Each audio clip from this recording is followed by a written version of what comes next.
Welcome to PASC 2024 and the continued show of highlights from the conference. When we started PASC 10 years ago, we had a vision that this should be the conference by the scientists, of the scientists, and for the scientists, including numerous talented scientists in industry. But we deliberately decided not to have vendor show floors and the marketing aspect of computer science. An important part of this is that we also wanted original research papers submitted to PASC, and that's what we're going to be talking about now. So I'm joined here by Cristina Silvano. You've been in charge of the process of selecting the best papers, and Ryan Sandberg, who represents this year's award of best papers. First, congratulations. Thank you. Cristina, can you tell me a little bit more about how do you select these papers and what papers are submitted?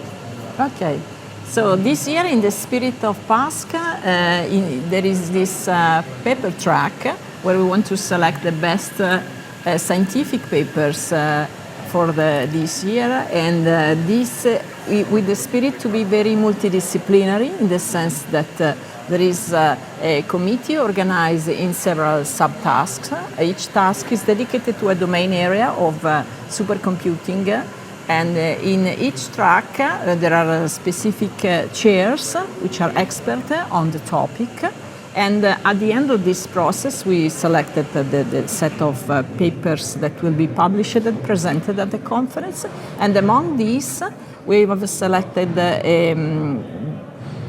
some of them as to be examined of a specific committee.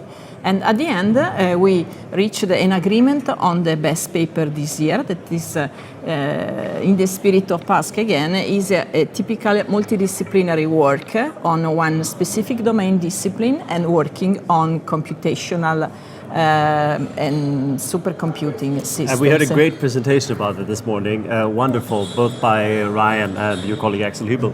But Cristina, to you, what was the coolest thing about the paper?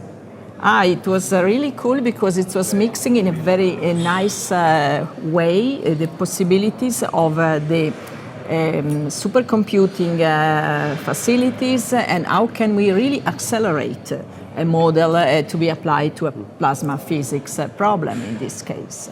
So Ryan, you're the expert here. Tell us a little bit about this research.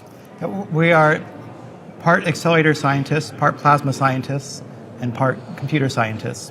So our goal is to take laser plasma accelerators, which is a relatively new concept for particle acceleration, and to stack a bunch of them together to make a new candidate for future particles accelerators, future generation particle accelerators. So the challenge is that this is plasma-based, and plasma modeling is hard and expensive, and then to do that a bunch of times is hard, and then you have to glue them together. So to get the glue right is to say, how do we take a particle beam that's accelerated in one stage and make sure that gets into the next and is good enough to be useful later on. So I know historically both you and Axel Huebl have done amazing work. Why did you choose to submit this paper to PASC? We felt the theme was just right for us. So it's interdisciplinary because it's thinking about this accelerator design and then saying, how can we speed this up? How can we use machine learning surrogate models together with our existing accelerator modeling tools, put these together and do simulations and workflows that hadn't been possible yet, and just making that run faster. So it's this year's theme of synthesizing through learning and simulation is perfect because that's exactly what we've been trying to do, and it just fit really. So our work fit really well with the theme, this interdisciplinary science with scientific computing and focusing on applications. I think that's where we live. So if people who don't have the privilege of listening to you talk this morning, if they want to learn more, what should they do? We have, the paper is published, it's on archive, I guess it's published now through the website, so you can find resources online.